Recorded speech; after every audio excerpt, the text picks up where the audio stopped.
everybody? Thank you for tuning in to the GSMC Hoops and Heels Women's Sports Podcast, brought to you by the GSMC Sports Network. My name is Samantha Genzer. I'm going to be your host for today. We have a very exciting episode to cover. We're going to be covering the results of the PWHL Draft, recent WNBA games, ranking the NWSL teams, the controversy with the amount of weight classes in the women's MMA, and make sure you guys stay till the end to hear about the VNL standings before the upcoming Paris Olympics. Before we begin, I wanted to ask you guys to like and follow the show and to become a part of our show to tip and donate using the link gsmcpodcast.net. We also get a lot of questions that come in from viewers during the show, so to ensure that your questions get read on the air, I ask that you use the link gsmcpodcast.net. This puts your questions at the top of the list so that I see them. And of course, it really does help the show. We really would appreciate it. Again, the link is gsmcpodcast.net. Now, let's get started. I hope you guys enjoy today's content. Okay, so we're starting today's episode off with something fun. We're going to be talking about the Professional Women's Hockey League Draft. There's a lot to get through, so let's just get right into it. And we're going to obviously start with the first pick here. So the first pick was Sarah Fillier from Princeton University. She's widely considered to be the best player in the class of 2024, hence why she was the first draft pick, and she has already helped Canada win 3 world championships and was named MVP of the tournament in 2023 and an Olympic gold medal. Fillier broke out in her freshman year at Princeton in 2018 to 2019 when she led the NCAA with just under 2 points per game. At the 2021 World Championship, she announced herself as the future of women's hockey in Canada with her combination of speed, skill, and poise with the puck. At Princeton, she has scored 93 goals and 194 points in 120 games, the third highest point per game rate among players who played in the NCAA over the last 6 years. She won the 2019 National Rookie of the Year and was the 3-time finalist for the Patty Kazmaier Award given to the best player in women's college hockey. Fillier is an elite skater, which will make New York's attack more dangerous in transition and in the offensive zone with speed. She's developed her shot, scoring a career-high 30 goals at Princeton last year, and reads play at an advanced level to get open or make plays for her teammates. She's definitely a natural center, but also has spent parts of last season on the wing in an attempt to be more versatile. In New York, Fillier could realistically drive her line in the top 6, giving the team a 1-2 punch with Alex Carpenter up the middle. The thought of Carpenter and Fillier setting each other in the slot should be exciting for New York and a real threat to opponents next season. The next pick, and I am so sorry guys, y'all know I'm already bad with names, so I sincerely apologize ahead of time. The next pick was Danielle Serdarchny for Ottawa from Colgate University. She is 5'9", which is going to be beneficial for the team, bringing a player who is taller and can play a physical game, but also has a lot of finesse around the net and an excellent scoring touch. She has a big shot to score on her own and can make plays for her line mates. She's hard to push off pucks, which makes her effective when driving the net and effective on the cycle. She scored more than 50 points in 3 straight seasons at Colgate, including an NCAA leading 71-point season in 2022 to 2023, and broke the program records in points at 239 points, goals at a total of 82, and assists at a total of 157. She's a 2-time ECAC Player of the Year and was a runner-up for the Patty Kazmaier Award given to the top player in women's college hockey in 2023. Ottawa's top line of Brianne Jenner, Daryl Watts, and Katarina Marsova was one of the best in the league in the last several weeks of the season, and if the team can re-sign both of these players, Serdarchny could give Ottawa a real 1-2 punch as a second-line center. She would also be excellent on the top line should the top of the lineup shuffle a bit in the offseason. The number 3 pick was Claire Thompson from Minnesota. This was a bit of a surprise pick. Thompson was the top-rated defender in the Athletics prospect ranking and the number 4 player on the list, so it shouldn't technically be that much of a surprise, I suppose, but there were other people they were looking at from Minnesota as their first pick, so it was just surprising a little bit. At her best, Thompson is an offensive threat with good size and can play a physical game, making her difficult to handle on both sides of the puck. She would provide speed and a dynamic ability to any team's blue line. Thompson's instincts on the ice are what set her apart, I think. She can make plays on the offensive blue line that others might not even attempt, but she also has that speed and defensive ability to get back if the play goes the other way. The number 4 pick was Hannah Bilka for Boston from Ohio State University. Boston scored the fewest goals in the PWHL this season and will add some legit speed and dynamic ability to the forward group in Hannah Bilka. She is highly creative and slippery with the puck and has game-breaking speed. Bilka played 4 years at Boston College before transitioning to Ohio State for her final year of eligibility and winning a national championship with the Buckeyes. She projects to be a top-line winger in the PWHL. The number 5 pick is Kayla Barnes for Montreal, also from Ohio State University. Montreal's biggest need heading into the draft was someone to help Erin Ambrose out on the blue line in a meaningful way. With Thompson, Ambrose's defense partner on Team Canada, off the board, Kayla Barnes was the best player available, really. Barnes is a small but talented defender who led the NCAA in goals differential at +7-1 this season. Barnes has been a staple of the U.S. national team since making the 2018 Olympic team as a teenager, and after transferring from Boston College, where she was the Eagles captain, to OSU, she helped lead the Buckeyes to a national title. She's an excellent transitional defender who has great vision on the ice and the ability to make quick, easy passes out of the defensive zone. She can also get out in transition and make plays off the rush herself. While Barnes does lack size, she's 5'1", so she is lacking that. She's strong on her feet and should be up to the increased physical challenge of the PWHL, just as she has been at the international level. The number 6 pick in round 1 was Julia Gosling for Toronto from St. Lawrence University. She finished her career at the university with 60 goals and 128 points in 111 games, hitting the 20-goal mark in back-to-back campaigns. She's a natural center who played for wing for Canada in a depth role at World Championships. Gosling has desirable size and can play with a real power to her game. She can protect pucks from the reach of opposing players when she's driving to the inside, and has a good shot that can beat goalies from mid-distance. With Natalie Spooner out long-term after off-season surgery, there's real need at forward, and while nobody can replace Spooner, to be honest, the likely MVP of the inaugural season, having a young power forward in Gosling should help to fill a hole at the top of the lineup in Toronto. So that concludes our round 1. We're now going to go over round 2, 3, 4, 5, 6, and 7 very quickly. If you guys would like me to go more into depth of all the players, let me know and I can make another segment in the future, possibly sometime this week. Because there are so many players, I'm going to give descriptions and talk a very small, brief amount about the round 2 draft picks. And then I'm going to list out the rest of the draft picks in round 3 to 7. But once again, just let me know if you guys would be interested in hearing more. Someone asked, do I ice skate? No, and I always have wished that I could. You know what? Figure skating and ice skating, all of that, hockey, my life would be different if I could, but I don't have that balance. Okay, so for round 2, we have Danielle Pesova for Boston.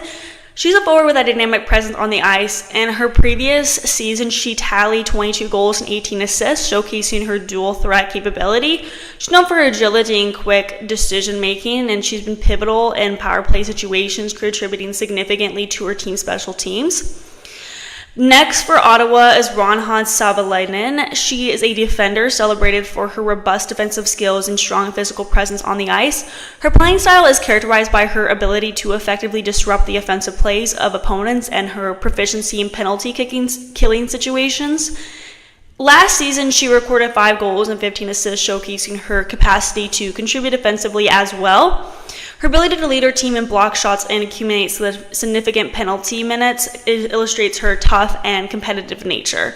Next from Minnesota is Britta Curl from the University of Wisconsin. She has been a stand-up forward, scoring 19 goals and assisting on 21 more in her senior year. Known for her resilience and situational awareness, she has been a key player in her team reaching the playoffs, where she scored crucial goals in tight games. Then we have Maya Nyland Person from New York. As a defenseman, she contributed significantly to her team's success with 7 goals and 20 assists last season.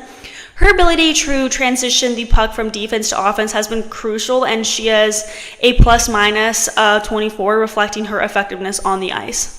For Montreal, we got Jennifer Gardiner from Ohio State University. She's had an impressive season at OSU with 15 goals and 25 assists.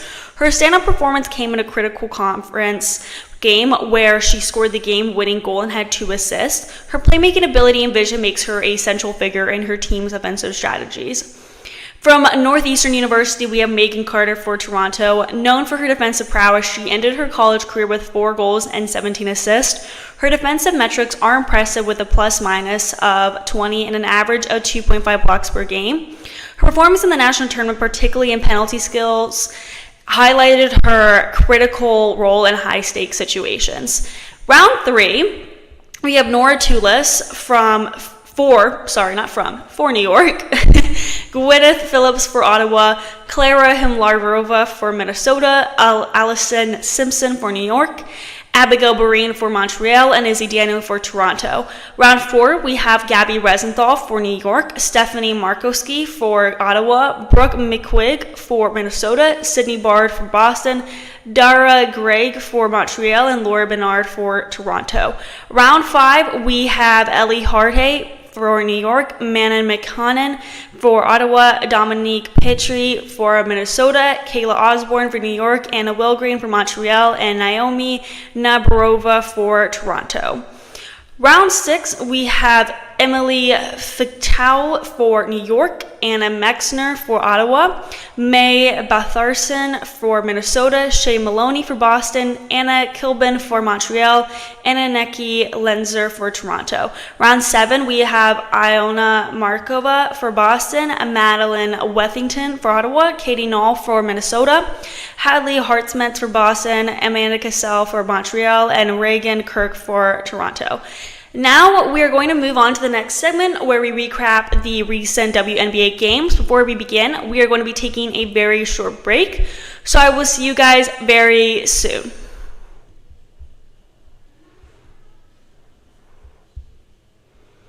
I feel like I'm losing my mind. Is everybody in the world blind? Please, Lord, give me a sign, a sign. I feel like I'm losing my mind. Is everybody in the world blind? Please, Lord, give me a sign, a sign.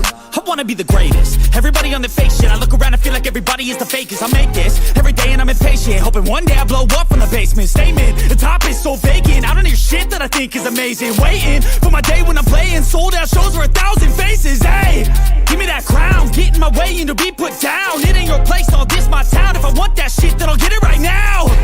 I'm losing it, the noose it fits. I'm losing shit, a stupid myth. You choose to live or choose to dip. You choose to fight or lose your grip and lose a gift.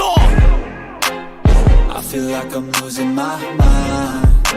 Is everybody in the world blind? Please, Lord, give me a sign, a sign. I feel like I'm losing my mind. Is everybody in the world blind? Welcome back, everybody, to the GSMC Hoops and Heels Women's Sports Podcast, brought to you by the GSMC Sports Network. We just got done talking about the PWHL Draft, and now, oh my goodness, I just realized that it says PWHL on my screen. It's confusing, but the PWHL Draft, and now we're going to recap recent WNBA games. We have a total of 14 games to talk about, and we're just going to start with the games on Friday, June 7th. We're just going to get right into it. Okay, so first game we got to talk about is Indiana Fever v. Washington. Oh my goodness, my bad, guys.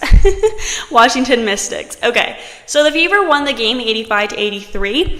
Caitlin Clark had her second 30-point performance during this game. She also had a total of 8 rebounds and 6 assists. To be honest, don't be mad at me for saying this, but sometimes it does feel like Clark is the entire team for the Fever. She is the main scorer, and it just shocks me how much work she does on the court, and then her teammates just don't score as much, rebound as much. It just seems like she's a higher level than the rest of her teammates sometimes. I know, like, there's other people like Aya Edwards and stuff who are at that level as well, but sometimes if you just look at stats, like, it's pretty insane. Like, sometimes it feels like she's just so far ahead. Anyway, Kelsey Mitchell also did have a pretty good game, scoring 16 points. Also on Friday was the Seattle Storm v Las Vegas Aces games. I thought the Aces were getting their groove back, but unfortunately it does not seem that way. The Storm won the game 78-65. Jewel Lloyd stood out on the Storm, scoring 25 points and recording 9 rebounds. Izzy Mabegor dominated in rebounds with a total of 15. Even though the Aces lost, Asia Wilson was a star player, scoring 29 points and recording 11 rebounds. The third game on Friday was the Dallas Wings v Los Angeles Sparks. The Sparks won 81-72. I'm a huge Wings fan, but I'm happy to see that the Sparks have their groove back. I'm also a Sparks fan too, but I guess when it comes down to the two, I'm going to probably pick the Dallas Wings. But anyway, Enrique Ungamboale obviously was the leader on the Wings team, scoring 22 points, and Monique Billings led in rebounds and recording 12 rebounds total. Cameron Brink and Rickea Jackson, 2 rookies on the Sparks team, did really well this game. Brink scored 10 points and had 10 rebounds, and Rickea Jackson scored 8 points. Derica Hamby led the Sparks with 22 points. The last game on Friday was the Minnesota Lynx v Phoenix Mercury, and this was a super close game. Mercury won 81-80. In the first quarter, Mercury was leading at 21-15, and then by the third quarter, the Lynx were able to catch back up and lead at 60-54. But in the fourth quarter, the Mercury came back and finished at 81 points, and the Lynx finished at 80 points.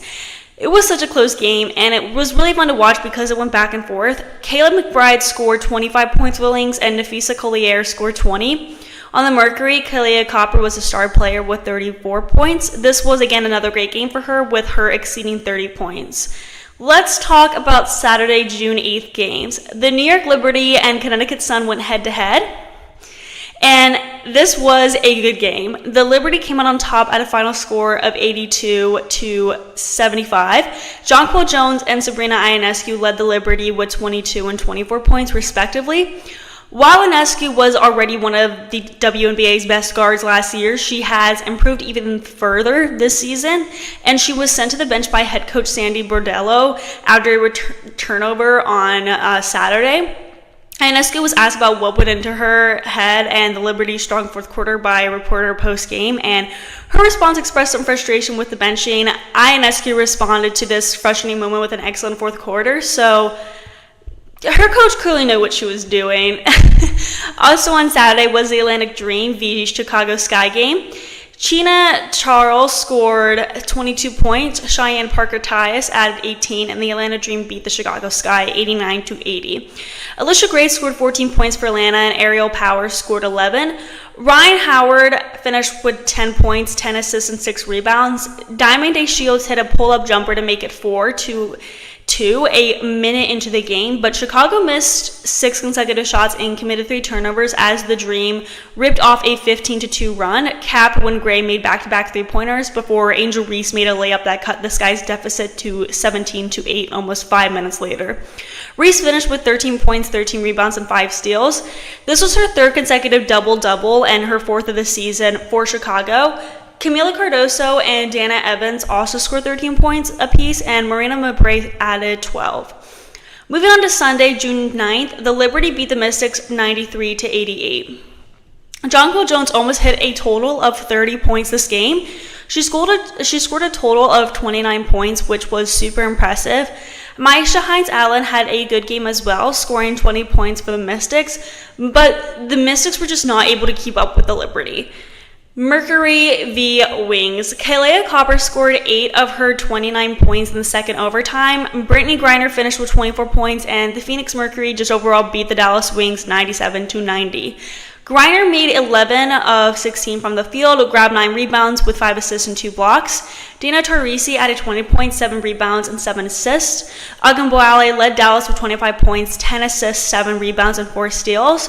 Wings rookie Sevgi Uzan hit a 3-pointer that trimmed the Wings deficit to 89-88, but with 2 minutes 34 seconds remaining to play. But But Natasha Cloud answered with 2 free throws, and Teresi hit a pull-up jumper before Tiara McCowan was called for a technical and fouled out when she pushed Teresi with just under a minute to play. Copper made the technical free throw and then hit a three-pointer to make it 97-88 with 52 seconds left. It was a close game. Storm v Lynx. The Lynx dominated the Storm 83-64. Jewel Lloyd was again really great for the Storm, scoring 25 points and recording 7 rebounds. For the Lynx, Kayla McBride was dominant, scoring 32 points, and Nafisa Collier dominated rebounds at a total of 14. The last game on Sunday was the best game to start this week. This was a great way to start the week with this game. It was the Las Vegas Aces v Los Angeles Sparks. The Sparks beat the Aces 96-92. Darica Hamby finished with 18 points and 10 rebounds, and R.A. McDonald scored 16 off the bench. Hamby sank 6 of 10 shots with a three-pointer and 5 of 6 free throws for the Sparks, who won back-to-back games for the first time this season. McDonald made 5 of 8 shots, 2 from behind the arc, and all 4 for foul shots. And then Rickea Jackson pitched in with 16 points and 5 rebounds for the Sparks. Asia Wilson had 31 points, 3 above her league high average, to lead the Aces, who have lost 3 of their last 4 games before this game. Wilson has now scored at least 20 points in 14 straight games, breaking a league record set by Deanna Taurasi of the Phoenix Mercury. Wilson, who averages a league best 12 rebounds, grabbed 8 this game, and then Kelsey Plum hit 4 three-pointers, scoring 24 with 5 assists. Tiffany Hayes added 17 points, and Kate Martin scored 13. Wilson scored the first 5 points, and Martin and Plum hit back-to-back three-pointers to cap a 14-0 run to begin the game for Las Vegas. Los Angeles erased all of a deficit that reached 15 when Cameron Brink hit the first of 2 free throws, knotting the score at 28 with 6 minutes, 27 seconds left before halftime. Jackson made a turnaround jumper to give LA its first lead 6 seconds later. Martin had a layup and a three-pointer to put the Aces up by 3, but Hamby answered with a layup, and the Marks trailed 44-43 at intermission. Wilson drew a technical foul with 9 seconds left of the third period, and that led to 2 free throws by Lexi Brown and a layup by McDonald, giving the Sparks a 74-65 advantage heading to the fourth quarter. Hayes then scored 6 points, and Plum hit a three-pointer and 2 free throws to cap a 17-4 run as Las Vegas took an 82-78 lead with a little bit over 4 minutes left to play. In the end, the Sparks did end up winning. It was such a close game, such a fun game to watch. I think one of the main reasons the Aces continue to struggle is because Chelsea Gray is out with a foot injury. I think once she gets back and recover, I think that'll help the team a lot, to be honest. Just having that other person even just on the bench and as an option. So now moving on to Monday, June 10th, there was only one game, and that was the Fever v Sun game. Okay. Someone just asked, what's your favorite sports movie? But I don't want to distract you. No, you're good. You guys can ask questions. I like to interrupt myself. I'm going to say Karate Kid. I don't know if it's considered a sports movie, but I just watched it again recently, and I'm sorry, but it's in my head right now, and that's the best answer I'm gonna do right now on what's my favorite sports movie. And you know what? I'm considering that a sports movie. Karate Kid. It's karate. Karate's a sport. That's a sports movie. There you go. Okay, so Indiana Fever v Connecticut Sun game. Gianna Carrington scored a season-high 22 points. Dawana Bonner added 17, and then the Sun eased past the Fever 89-72 for their 11th straight win in the series. Indiana star Caitlin Clark finished with her 4th fewest points of the season, going 3 of 8 from the field for 10 points. All in the first half. She picked up her 4th foul with a little more than 4 minutes left of the third quarter and did not play in the final period. Tyasha Harris and Breonna Jones each added 11 for Connecticut. Tiffany Mitchell added 10 points, and Alyssa Thomas had 7 points, 18 rebounds, and 7 assists. Aliyah Boston had 14 points, 12 rebounds, and 5 assists for her second double-double this season for Indiana. Lexi Hole added 10 points off the bench. I also was just realizing this right now. Earlier when I was talking about how Clark is just so much ahead of her team, and I brought up Aliyah Edwards, I think it was. I meant to bring up Aliyah Boston. My bad. Okay, yesterday there were a couple of games. The Mystics and Dream went head-to-head, and the Mystics came out on top 87-68. Oh my gosh, someone just said I love the Mighty Ducks movies. Oh my gosh, I've watched those movies so many times. I totally forgot about them. Not forgot about them, but Just like, oh my gosh, that's such like a classic. I like those movies a lot. That's a fair opinion. Okay, so the Mystics pretty much just led the game this entire time.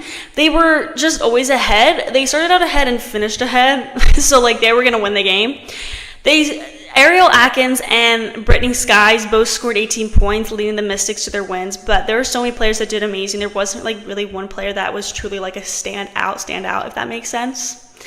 Okay, so the Lynx v Aces game was such a good game as well. Oh my gosh, this game ended in a final score of 100-86 with the Lynx winning. It was a good game. The Aces are seriously not having a good run right now, and it makes me really sad. All 5 Minnesota starters scored in double figures. Nafisa Collier scored 14 points and recording 6 rebounds and 6 assists. Alana Smith scored 18 points. Bridget Carlton scored 15 points and recorded 5 rebounds. Kayla McBride scored 16 points and recorded 4 rebounds and 8 assists. And lastly, Courtney Williams scored 15 points and recorded 4 rebounds and 9 assists. Minnesota dominated the second and third quarters, outscoring the Aces 49-29 en route to holding on to the third best record in the league.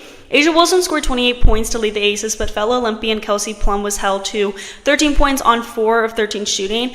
Alicia Clark and Jaxie Young were both held to 6 points.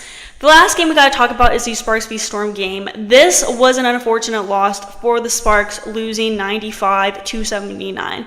Fresh off being named Western Conference Player of the Week, Derica Hamby had another great game, scoring 16 points, 11 rebounds, and 5 assists.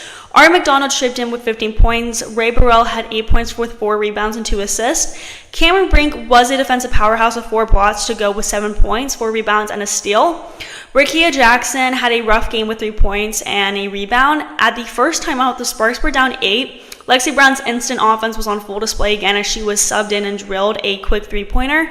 A very balanced offensive attack kept LA in it pretty much. Both teams went back and forth pretty much the entire game. After the Storm went up by 5, LA's bench answered back, including a 3-pointer for McDonald to tie the game at the end of the first. The Sparks started the second half strong offensively, but Seattle did a great job keeping itself composed each time the LA Sparks made it a tight game and eventually went back up by 9. I think the main reason why the Sparks lost the game was because of turnovers. LA needs to start aiming for single-digit turnovers to play a cleaner game. The Sparks were in the game most of the night, but mistakes in the fourth took them out of it. It's something to learn from for this long road trip they have, which will be tough, but it's really just the turnovers that I think is something they need to focus on. So now we're going to move on to our next segment where we're going to rank the NWSL teams. Before we get into that, we're going to be taking a very short break, so I will see you guys all very soon. Looking for your daily fix of sports talk without having to pay for it? GSMC Sports Network is available on YouTube. Just search GSMC Sports Network. Get your fix of daily sports talk shows on YouTube, absolutely free. NFL, college football, NBA, MLB, MMA, UFC, fantasy football, and so much more. GSMC Sports Network has shows running all day long, with new sports shows starting every 2 hours. Just like on your favorite cable sports channel, except GSMC Sports Network is absolutely free. Just search GSMC Sports Network on YouTube to catch one of your new favorite shows, like the GSMC College Football Podcast, Chip Shot Football Podcast, Hoops and Heels Women's Sports Podcast, GSMC Basketball Podcast, and so many more. Check it out for yourself. GSMC Sports Network, now available on YouTube absolutely free. Search GSMC Sports Network on YouTube right now.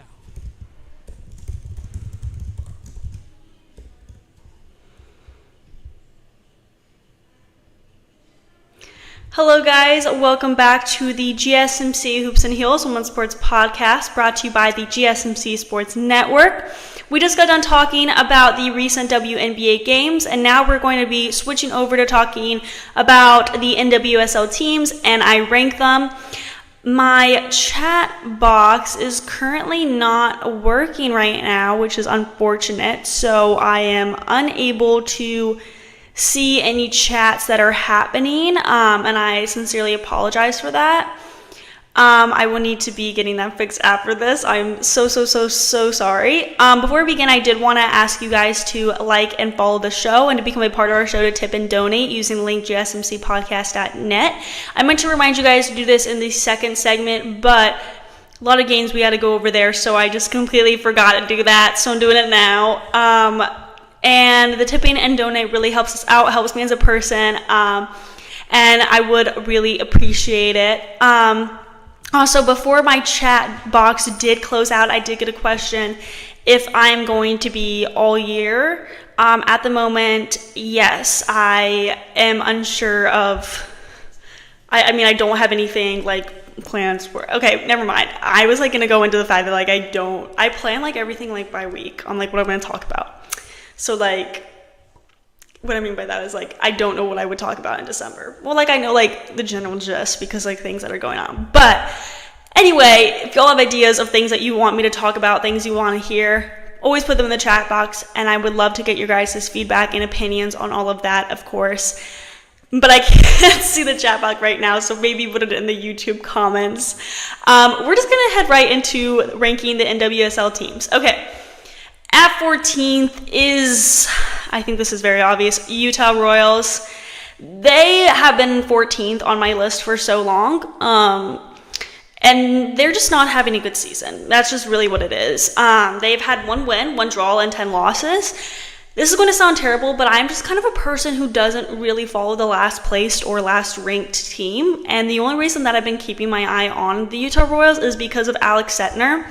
This is her first year playing in the NWSL, and she's been killing it for a rookie. She has already scored 2 goals for the Royals, but the team itself is just not doing too good. The team has been seeing a lot of staff changes in the season so far, and I think that might be putting a bit of an effect on how the team has been playing. I don't know. They have never... last season they didn't do great either. I don't know what's going on there. They're ranked 14th right now.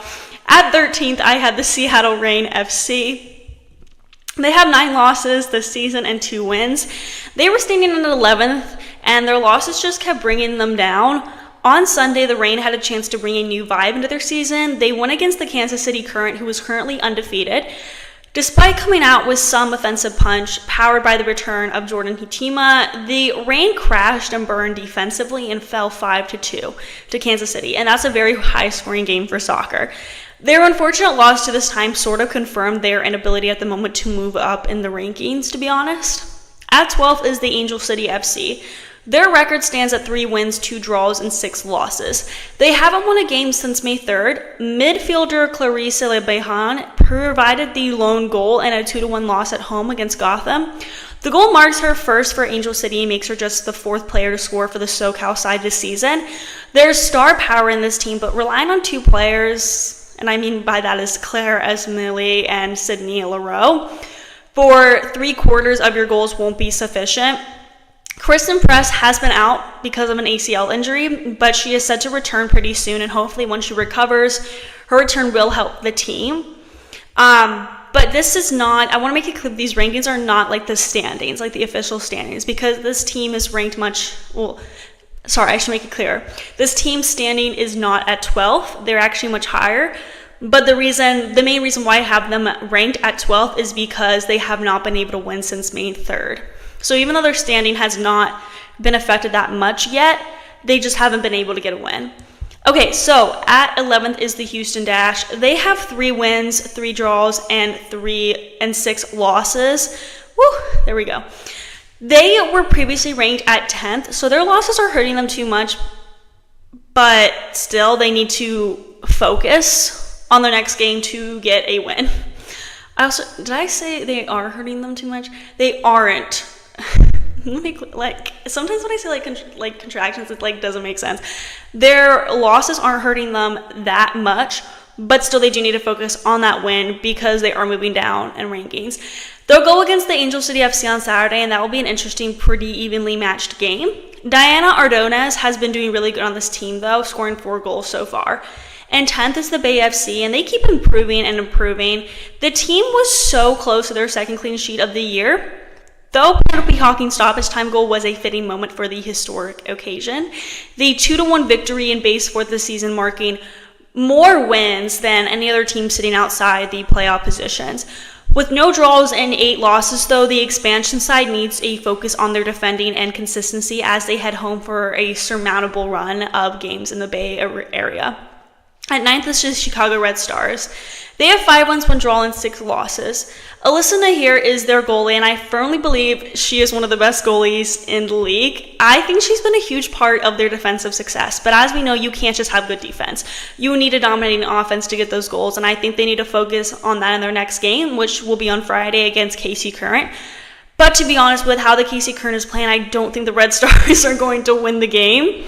But maybe we'll see more defensive opportunities for the goalkeeper to be a star player for them. Who knows? Hopefully they can get some offensive opportunities. It would be cool if they could, flip around how they're doing by beating a team that is undefeated. But I don't know if that would happen, to be honest. At 8th is the North Carolina Courage. They were previously ranked at 6, and I think they have the potential to get back to that spot, but I don't know. They seem to be struggling to recover with their losses a bit. Their record is 5 wins, 0 draws, and 7 losses. They followed last week's 3-0 drubbing at the hands of Houston Dash with a more respectable 1-0 defeat to Portland Thorns this weekend. But the Courage are in dire need of a confidence boost. They've now lost 5 of their last 6 games, with the only one coming against the bottom of the league, Utah Royals. So, they're just struggling right now, I guess more mentally, because we know they have that physical ability to get back up there. It's just more of a confidence booster thing, I think, is what they need to focus on, I guess. I don't know. That's a difficult thing to say because it sounds so simple when you say they need a confidence booster as a team. It's like, that's not... Yeah, but, that's not, that easy to do. I don't know. We'll see. They need a good win, and I think they'll get back on their stride. At 7th is the Racing Louisville FC. I've been really impressed with them recently. They've been doing really good. They were previously ranked at 8th, and they have been having a really good season so far. Louisville started slowly hosting the Dash on Saturday, but grew into the second half and claimed the 2 goals en route to their 3rd win of the season and their 2nd consecutive clean sheet. They're not the flashiest team, but they can grind out results, and they have some real quality in their ranks. Savannah DeMello is the side's top scorer, as she's collected her 5th goal of the year in a decisive performance that also marks 3 goals in 3 home games. And 6th is the San Diego Wave FC. They were previously ranked at 7, so clearly they've been having a really good season so far. The team put an end to Orlando Pride's historic 8-game winning streak with a 1-1 draw at Snapdragon this Friday. San Diego has let in the 2nd fewest goals of any team in the league at 10, and Callan Sheridan's 5 saves did their part to keep Marta and Banda at bay. Mackenzie Doniak's goal from the bench brought the Wave level in the 62nd minute, which marked her 8th goal as a substitute in NWSL. The main reason why they are ranked here is because they were able to tie the Orlando Pride. And before KC Current's being undefeated and all of that, Orlando Pride was ranked 1st. So the fact that they were able to tie them just shows that they have that ability to get back up there and rank. So I feel like they're very deserving of a 6th place rank right now, maybe even higher. I don't know. I feel like 6th place makes sense for why they are. Sometimes I always second guess my rankings, and I'm like, So I try not to overthink it, because then it's just this huge issue. But anyway, in 5th is the New Jersey, New York Gotham FC. They started out slowly in the season, but after 11 games played, they are 4th in points per match. Saturday's 2-1 victory over Angel City marks their 5th win in 6 games for a team now unbeaten since April 20th. Fittingly, players that started the year injured made the difference. Crystal Dunn opened up Gotham's goals, and Rose Laville slotted home the decisive factor. And 4th is the Portland Thorns. Images of Sophia Smith getting carted from the bench for time wasting will long live in the meme world. I'm sorry, I think that's so funny. That's why you got carded, is for time wasting. I don't know. That sounds so funny. I used to play soccer, and I played soccer for more than 15 years, and if I got carded so many times for stupid things, but that would be the end to me, if I got carded for wasting time. Anyway, moving on, NWSL's Golden Boot leader attempted to hide the ball beneath the Thorns bench in stoppage time of a 1-0 win over North Carolina, and was disciplined for this time wasting. It was clever how she did it, I'll say, but it will forever live in my head rent free. Anyway, so in the 79th minute of this game, Smith provided the day's decisive goal from the penalty spot as reclaimed the lead in her Golden Boot race with Barbara Banda.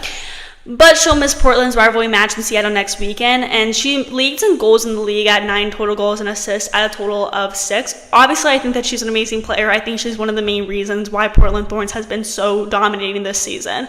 In third is the Washington Spirit. They collected their 4th straight win of the year Saturday with the 1-0 victory over the Utah Royals.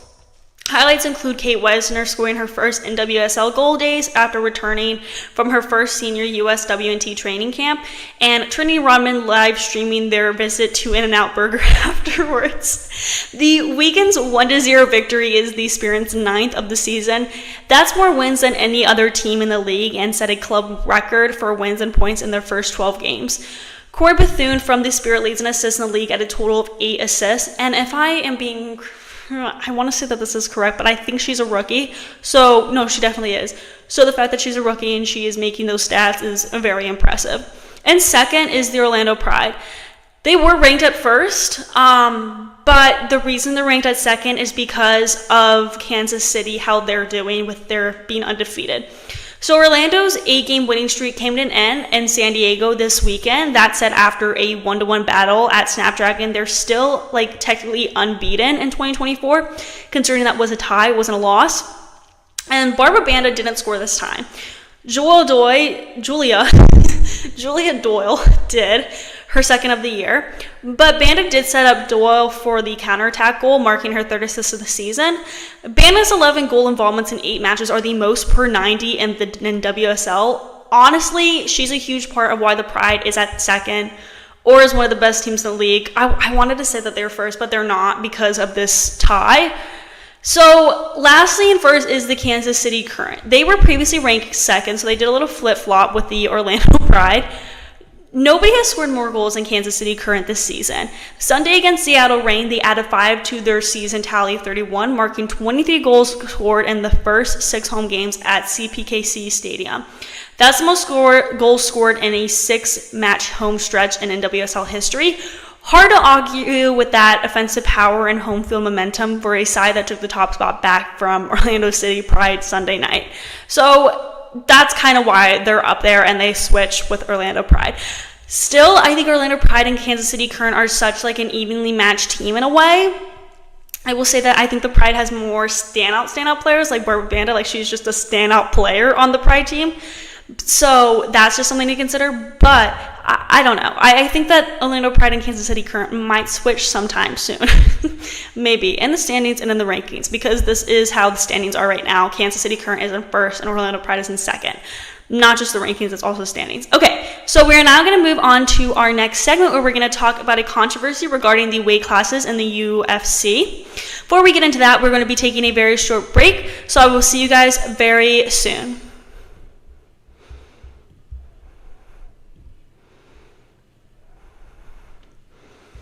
For the best and latest podcasts available anywhere, go to the podcast app on your cell phone and type in GSMC to access free content-rich podcasts on health and wellness, book reviews, sports, entertainment, relationships, social media, movies, technology, finance, and even weird news. Subscribe and download the GSMC Podcast Network's family of shows, available everywhere podcasts are found.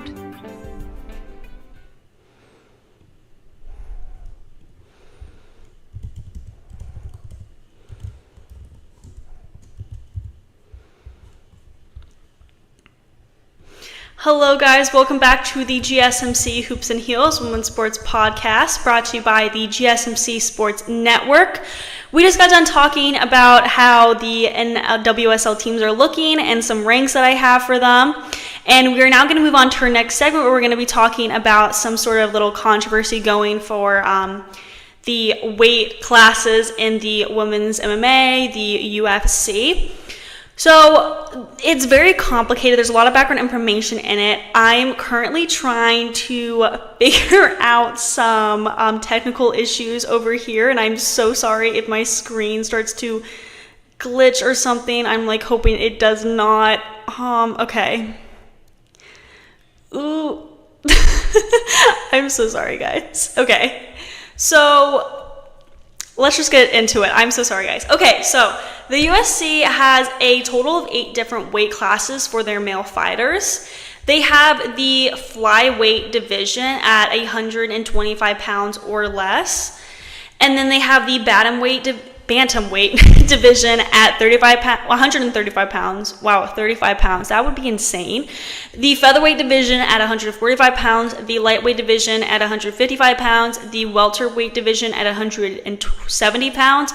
The middleweight division at 185 pounds. The light heavyweight division at 205 pounds. And the heavyweight division at 260 pounds. On the other hand, women only have 4 divisions. The strawweight division at 115 pounds or less. The flyweight division at 125 pounds, the bantamweight division at 135 pounds, and the featherweight division at 145 pounds. So basically, the most a woman can weigh if she wants to compete for a title in the UFC is 145 pounds. Most fighters, not just the women, practice a strict diet and exercise before each match to ensure that they remain eligible. The majority, if not all of these athletes, don't maintain the weight that they are when they enter the octagon during their everyday lives. Think about it, like if the average woman in America weighs more than 145 pounds, why does the UFC cap its class at such a low weight? I understand that these athletes are in prime shape and shouldn't be compared to the average population, but not all women athletes weigh less in the maximum UFC weight division, if that makes sense. The popular opinion about this discourse on Reddit seems to be that if the UFC added higher fighting divisions for women, then there wouldn't be any talent to compete at those weights. Some critics say, and I very much disagree with this, the women who are heavier likely aren't training. But then you look at like Olympic judo and they have weight classes for women that go up to 171 pounds. So that argument doesn't make sense. The lack of sufficient weight classes for women in the UFC is more than a mere oversight. It presents significant barriers that affect inclusivity, individuality, and fairness within the sport. By capping women's divisions at 145 pounds, the UFC effectively excludes many potential athletes who naturally weigh more and could be forced into unhealthy and extreme weight cutting practices just to compete. Such extreme weight cutting can lead to serious health issues, including dehydration, kidney failure, and electrolyte imbalances. For women, these practices can be especially harmful, potentially causing, hormonal imbalances and reduced bone density over time. Limiting weight classes not only poses health risks, but also detracts from the essence of fair competition. Sports should primarily be about showcasing skill, technique, and strategic acumen. When athletes have to prioritize weight management over these elements, it lowers the overall quality of competition and shifts the focus away from the core aspects of the martial arts.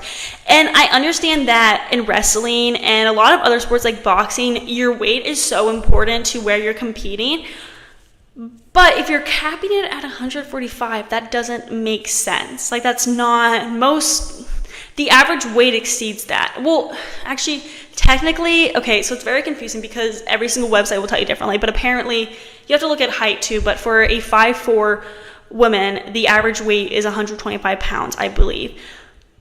But that's not where most people stand, if that makes sense. Like not most people are 5'4". I don't know how to explain this very well, but basically what I'm saying is that capping at 145 doesn't make sense. That is like nothing. That's not enough people at all, it feels like. It feels like you're capping it too soon, if that makes sense.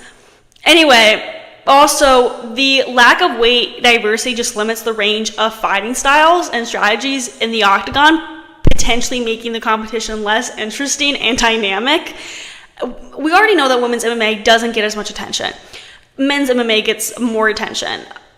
It's been better over the past several years, don't get me wrong, but maybe there needs to be more competition. There needs to be more interesting competition, more divisions for women to compete. Economically and professionally, more weight classes would likely lead to more events and thus more opportunities for fighters to gain exposure, and advance their careers. This expansion could also increase the number of female trainers, coaches, and role models in MMA, further promoting women's participation and visibility in the sport and in all sports generally.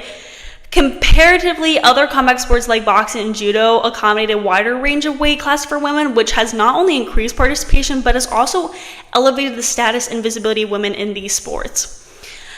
Finally, expanding women's weight classes could significantly impact broader cultural perceptions by challenging existing stereotypes about female athletes and their capabilities.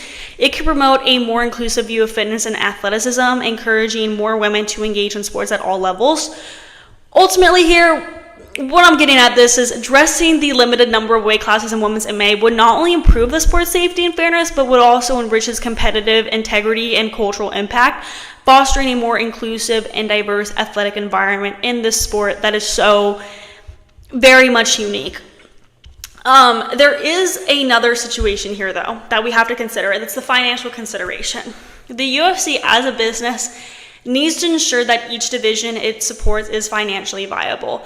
Promoting and organizing fights involves considerable cost, and each new division must generate sufficient interest and revenue to justify these expenses. If the audience and sponsorship interests aren't strong enough for heavier women's divisions, it might not make much business sense for the UFC to expand. But here's my argument against that part. Sure, the outright cost of adding more weight classes for women in the UFC might seem steep, but you got to think of the big picture. Investing in women's divisions isn't just good for equality, it can pull in new fans and open up fresh sponsorship deals. Let's not forget, every time we bet on women's sports before, it's paid off big time with a surge in viewers and broader interest. So that is my take on all of that. Before we move on to the next segment, I wanted to announce some other news in the MMA, but this is more exciting, more lightweight. No pun intended. See, that was clever, huh? I don't know. That probably wasn't. Anyway, let me announce some more exciting news in the MMA.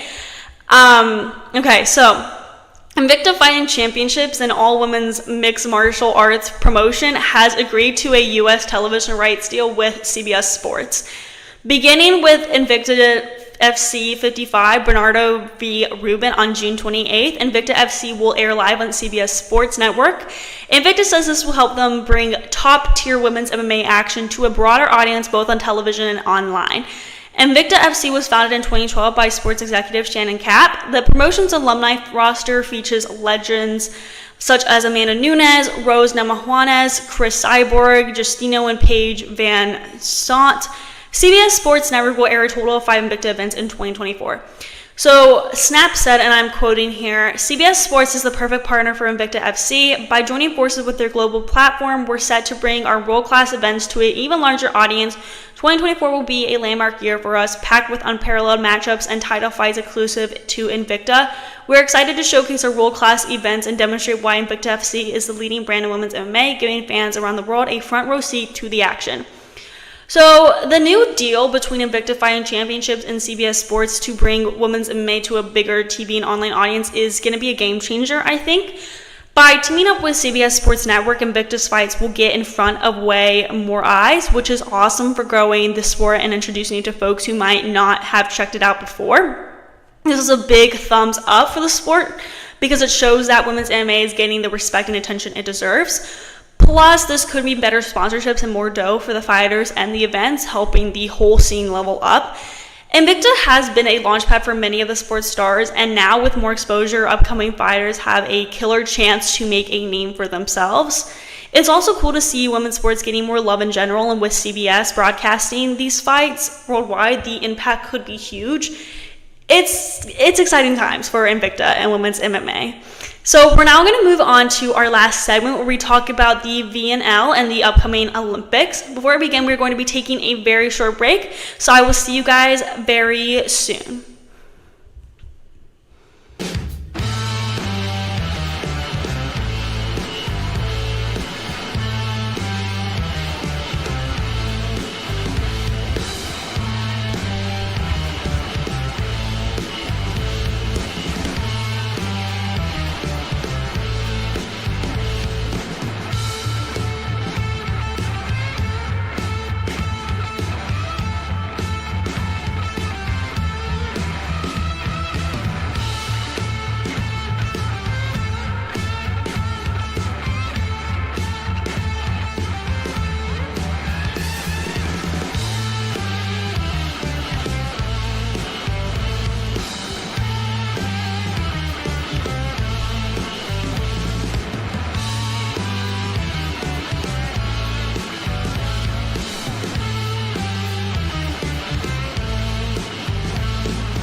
Welcome back, everybody, to the GSMC Hoops and Heels Women's Sports Podcast, brought to you by the GSMC Sports Network.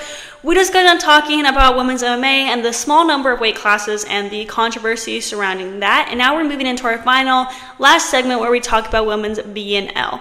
Also, I just figured out how to get the chat back up, got that out of the way so I can see the chat. So if you guys are interested in having like a little interactive conversation, you have questions, comments, anything, feel free to chat them. I can now see them, respond to them on there. Also use the link gsmcpodcast.net to get your questions and comments at the top of the list. Okay, so let's just get started talking about that. I'm once again so sorry about those technical difficulties and not being able to pull all of the chats up. Okay, so the Olympics are coming up, as we know, and this is so the VNL and all that is just honestly very confusing with the Olympics, and so I'm just going to very briefly explain how the VNL and the Olympics kind of work together. So 6 Olympic quota places per gender are contested during the FIVB Road to Paris volleyball qualifiers, where the top 24 teams, as per the FIVB Volleyball Senior World Rankings, not yet qualified, are split into 3 single round robin pools of 8 teams each. The top 2 teams of each pool qualify for Paris 2024. So in this last segment, we're going to talk about the rankings of the volleyball team so you can know who to keep an eye on. The only undefeated teams in the VNL entering the 3rd week of the preliminary phase is Brazil and Poland. Brazil is now in first place in the VNL standings. Brazilians and Polish entered the court with 8 wins in as many matches, but only the South Americans managed to keep their record clean, coming from behind to produce a 3-1 victory in their first match in Hong Kong. The Brazil captain, Gabriela Guimarães, has been outstanding for the team, leaving the court with a match-high 24 points with 23 kills and 1 block. The Tokyo Olympic bronze medalist got tremendous help with fellow outside hitter Julia Bergman, who tallied 17 points, 12 kills, 4 aces, and 1 block in her second start in the VNL. And opposite Rosa Maria Montebellier, who added another 15 with 13 kills and 2 aces. Bergman commented, and I'm quoting, "It was an amazing match, and it feels great that we remain as the only undefeated team in the VNL. It's a big responsibility, but everyone is playing for each other, and it just feels good on the court. We still have some tough matches this week, but we're ready to go." The victory made Brazil pass Poland and take first place in the VNL 2024 with 9 wins and 25 points. The Europeans have 8 victories and 24 points. The results have also kept the South Americans in second place in the FIVB World Rankings with 389.12 points, as they could be passed by Poland, where they currently stand at 366.17 points in case of a setback. The Europeans have opposite Magdalena Stysiak as their main scorer with 18 points, 14 kills, 3 blocks, and 1 ace, followed by outside hitter Martina Kurzika, who produced 12 with 10 kills, 1 ace, and 1 block. Malwina Smarzek reacted, and I'm quoting this as well. "Everyone was waiting for this match as both teams were undefeated. I felt that we missed a little bit of what we did in the past 2 weeks. We could have served better, as it was too easy for them to play the entire time with perfect passes. I'm sure we'll have a second chance to beat them shortly, and we're looking forward to it. We're still growing as a team and are getting used to these big matches, so we need to be patient in sub situations." Brazil will be back on the court on Thursday to face Germany, while Poland will have a day off before meeting the Dominican Republic on Friday at the same time. Defending champions and world ranking leaders, Turkey also had a strong start to the 3rd and final phase of the VNL 2024 preliminary phase in Hong Kong, securing a 3-0 victory over Thailand and extending their current winning streak in the tournament to 6 matches. Outside hitter Han Balinda was the match's top scorer with 14 points, 11 kills, 2 blocks, and 1 ace, followed by teammate and fellow outside hitter Ebrar Karakurt, who produced 12 with 10 kills and 2 blocks. Middle blocker Hatia Barnrusik was Thailand's most productive player with 8 points, 3 kills, 3 blocks, and 2 aces. Turkish captain Ida Erdem said, "This week is going to be really tough for us. We're trying to get better every day here. Today Thailand played well, but our blocking and defense were very good. It's good to have a win on the pocket already, but the next 3 matches will be very difficult, but I'm sure we'll be ready for them." The Turkish continue on pace to qualify for the VNL finals, as they are currently in 5th place with 7 wins and 9 matches. Thailand, who are guaranteed in the finals as the host country, are 13th with 2 wins and 5 points. Starting on Thursday, the schedule in Hong Kong will feature 3 matches every day. Besides the duel between Brazilians and Germans, the third day of action will also have Bulgaria and Thailand going head-to-head, and the Dominican Republic and Turkey battling as well. So let's go over the other standings. So we already clarified that Brazil is at top, and same with Poland, but we have some other things to go over here. Okay, so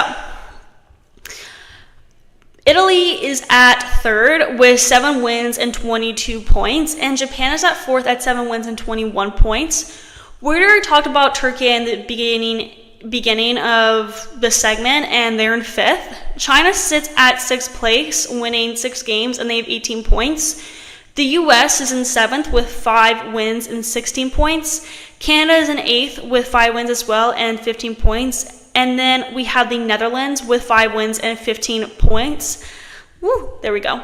So they're technically tied, but USA's point ratio and set ratio is higher, putting them in a rank above the Netherlands. It can kind of get a little bit confusing. In 10th is Serbia with 3 wins and 9 points, and the Dominican Republic is in 11th with 9 points and 3 wins as well. Serbia's point ratio and set ratio is higher, putting them at a better position. In 12th is Germany with 2 wins and 6 points, and Thailand is at 13th with the same stats but lower point and set ratios.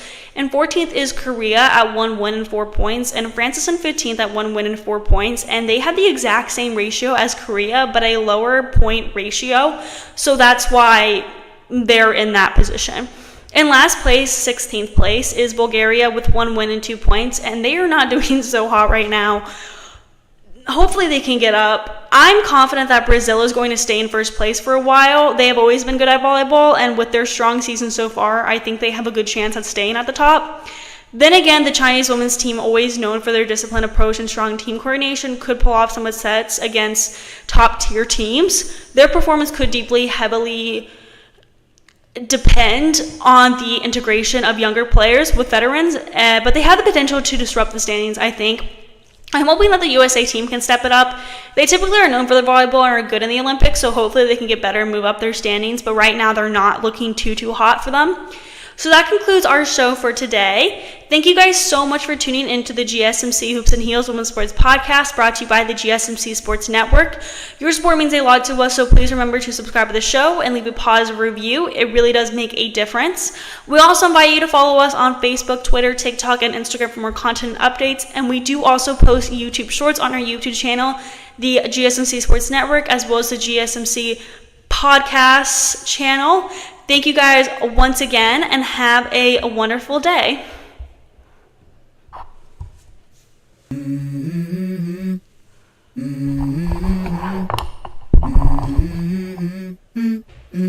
Let's go. I wake up to a little bit of drool on my pillow, feel like it's gonna be a bad day. Yeah, I'm tired of